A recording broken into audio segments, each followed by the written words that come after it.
JDU के विधान पार्षद नीरज कुमार ने तमिलनाडु की घटना को लेकर बीजेपी पर जमकर निशाना साधा है। उन्होंने साफ तौर पर कहा कि तमिलनाडु की घटना की जांच हुई है और इसमें भी बीजेपी लगातार फर्जीवाड़ा कर रही है।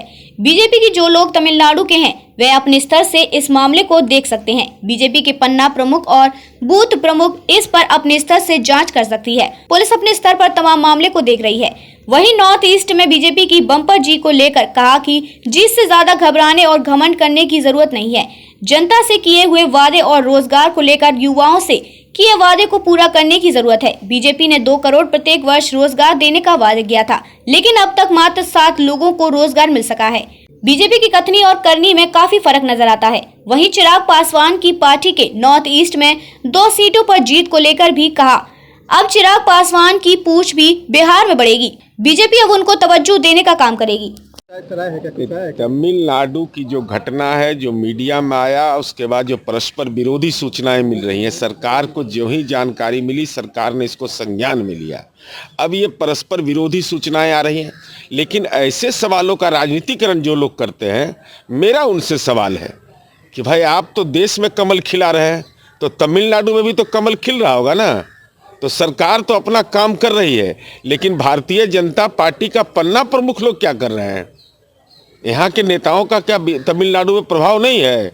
इन लोगों का अपना प्रभाव का इस्तेमाल करना चाहिए, और बिहार के लोग अगर पीड़ा में हैं तो वहाँ पर जरूर मजबूती के साथ उनको खड़ा होना चाहिए।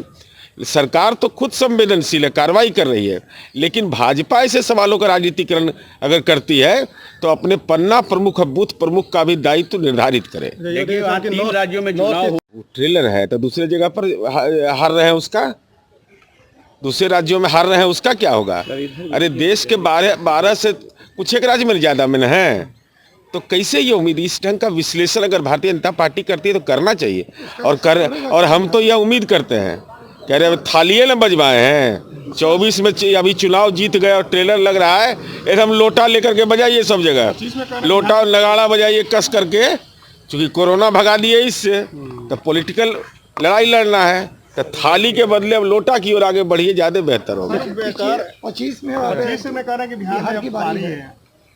25 में तो उसके पहले कोई संभावना नहीं है लोकसभा चुनाव में। इसका मतलब लोकसभा चुनाव में भारतीय जनता पार्टी को विराम लग गया है, एहसास है। आप ही लोगों को 0 पर समेटने में लगी हुई है बीजेपी। अरे तो 0 तो स्वामी विवेकानंद का था, इनका फर्जीवाड़ा वाला 0 है मेरा। उनका तो 2 करोड़ रोजगार था और 7 लाख रोजगार दिए आज तक में, 7 लाख मात्र। यह है भारतीय जनता पार्टी का चरित्र। मुंह से बोला 2 करोड़, घोषणा पत्र में बोला 1 करोड़, अब पूरी उपलब्धि आई 7 लाख भारत सरकार की। नहीं, आदरणीय प्रधानमंत्री नरेंद्र मोदी जी ने जो जुमला कहा है कि कोई मरने के लिए किसी को कहता है, बताइए क्या बोल रहे हैं? आप देश के प्रधानमंत्री हैं, आपके एक बयान के लोगों के दिलो दिमाग पर असर पड़ता है। तो ऐसी स्थिति में हम समझते हैं कि जीत का जश्न मनाइए, लेकिन उसका राजनीतिकरण भावनात्मक हो जाए, यह चिंता की बात है। लोजपा को 2 सीट, आपको सिर्फ 1 सीट। नहीं, लोजपा को 2 सीट आया तो बहुत अच्छी संभावना उनके लिए बन गई। बिहार में सरजमी उखड़ गया है उनका, तो नागालैंड से चुनाव भी लड़ जाए लोकसभा का, क्या परेशानी है? बीजेपी करे कि आपको लोजपा से लड़ने की हैसियत नहीं है, हम लोग क्या नहीं पटिएगा? भारतीय जनता पार्टी हमारे बारे में कह रही है कि हमसे लड़ने का। तो प्रधानमंत्री नरेंद्र मोदी जी से नहीं पूछे कि 52 सभा किए थे 15 में, हमारे बारे में क्या क्या हमारे डीएनए का सवाल उठा रहे थे। हालांकि 23 महीना में डीएनए बदल गया मेरा, हमारे साथ आ गए। तो जब इनके बड़े आका जो हैं, जिनको राजनीति में कलेजा था 56 इंच का, उनका 15 में सिकुड़ गया, 13 इंच का हो गया, तो 15 से तो 8 साल हो गया।